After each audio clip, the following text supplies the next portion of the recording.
जय माता दी। राधे राधे।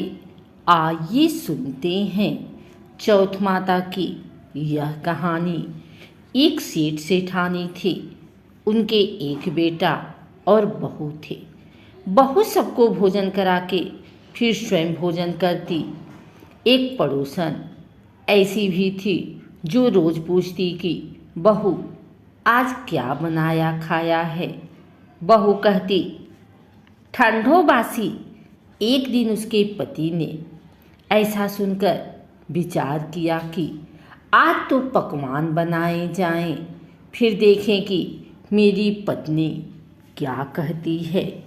उसने तरह तरह के पकवान बनवाए और घर के सभी लोगों ने एक साथ बैठकर भोजन किया। आज भी पड़ोसन ने पूछा तो बहू ने कहा ठंडो बासी।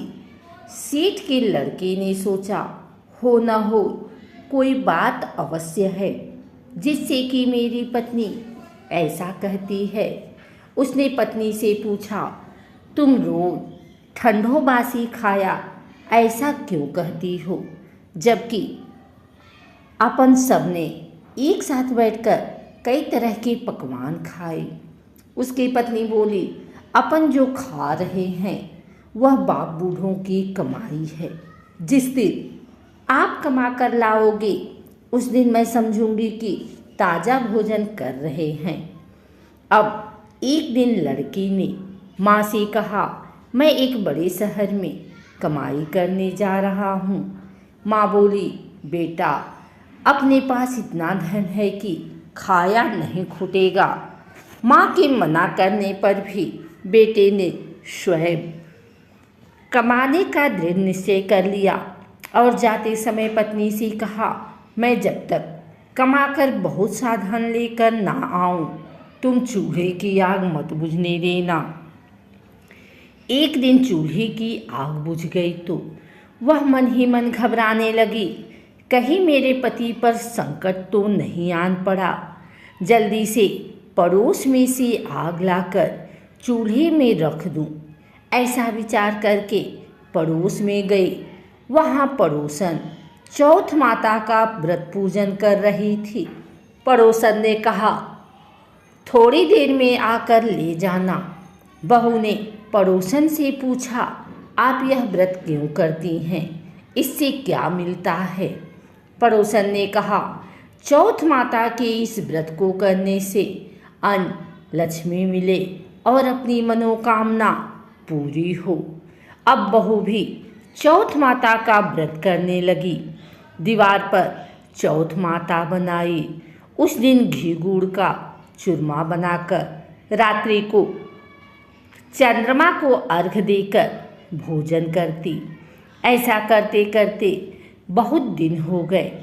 चौथ माता ने उस बहू के पति को सपना दिया कि साहूकार का बेटा तू जागे कि सोवे, तेरी पत्नी बहुत याद कर रही है। घर जाकर उसकी चिंता मिटा। तू दुकान खोलकर कंकु केसर का पकलिया बना के बैठ जाना। आज तेरा हिसाब किताब चुकता हो जाएगा। अब तो चौथ माता ने जैसा कहा था वैसा ही हुआ। उसने घर जाने की तैयारी की और गाड़ी भर के धन दौलत लेकर चल दिया। रास्ते में एक बड़ा सा काला नाग फन फैलाए बैठ गया और कहने लगा आज तो मैं तुझे डसूंगा, छोड़ूंगा नहीं। आज तेरी आयु पूरी हो गई है। सेठ ने लड़की से कहा आज चौथ माता ने मुझे सपना दिया तो मैं पत्नी से मिलने घर जा रहा हूँ। वहाँ मेरी पत्नी बहुत चिंता कर रही है। मैं उससे मिलकर जरूर आऊँगा, तब तुम मुझे डस लेना।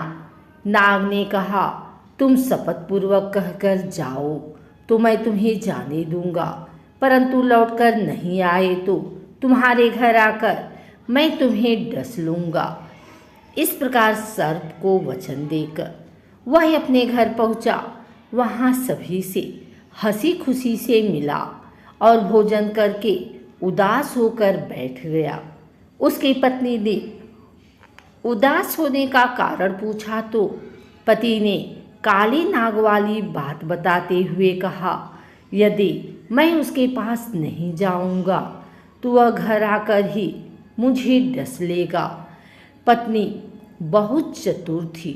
उसने कहा कि आप घबराओ नहीं, लेट जाओ, मैं एक उपाय करती हूँ। पत्नी ने कमरे की 7 पेढ़ी धोई।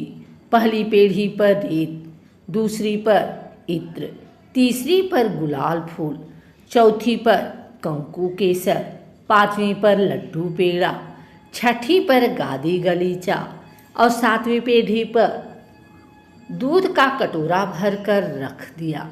इस प्रकार वह 7 ही पेढ़ी सजाकर बैठ गई। आधी रात होते ही नाग आकर पेढ़ी चढ़ने लगा। पहली पेढ़ी पर रेत में लौट गया और कहने लगा कि सेठ की बहू ने आराम तो बहुत दिया, पर वचनों से बधकर आया हूँ सो डसूंगा अवश्य ही। इसी प्रकार 7 पेढ़ियों पर नाग आराम करता हुआ और कहता हुआ कि डसूंगा जरूर। कमरे में जाने ही वाला था कि चौथ माता ने विचार किया कि मैं इसे नहीं बचाऊंगी तो संसार में धर्म कर्म और व्रत पूजन को कौन मानेगा। अब तो गणेश जी, चंद्रमा जी और चौथ माता ने उसे बचाने का विचार किया। चंद्रमा जी ने उजाला किया, चौथ माता ढाल बनी और गणेश जी ने तलवार लेकर नाग को मार दिया और ढाल से ढक दिया। अब बहू भी थकी हारी सो गई। दिनुगा तो लोग बेटे से मिलने आए, परंतु बेटा बहू तो उठे ही नहीं थे। बहुत देर हो गई तो माँ उन्हें उठाने गई। माँ ने 7 पेढ़ियों पर जो कुछ देखा तो बहुत घबराई और बेटा बहू को आवाज़ लगाई। बेटा बहू उठे तो देखा कि एक ढाल तलवार वहाँ पड़ी है। अब ढाल उठाई तो वही काला नाग मरा हुआ पड़ा है। बेटा बहू ने सोचा कि आज तो धर्म कर्म ही आड़े आए, जो भगवान गणेश जी और चौथ माता ने अपनी रक्षा की। हे चौथ माता, आपने जैसी सेठ के बेटे बहू की रक्षा की, वैसी सबकी रक्षा कीजो। बोलो चौथ माता की जय। अगर आपको हमारी वीडियो अच्छी लगी हो तो इसे लाइक करें, कमेंट करें, शेयर करें। हमारे चैनल को सब्सक्राइब करके बेल नोटिफिकेशन ऑल पर सेट कर लें, ताकि आगे आने वाली वीडियो सबसे पहले आप तक पहुंच सके। धन्यवाद।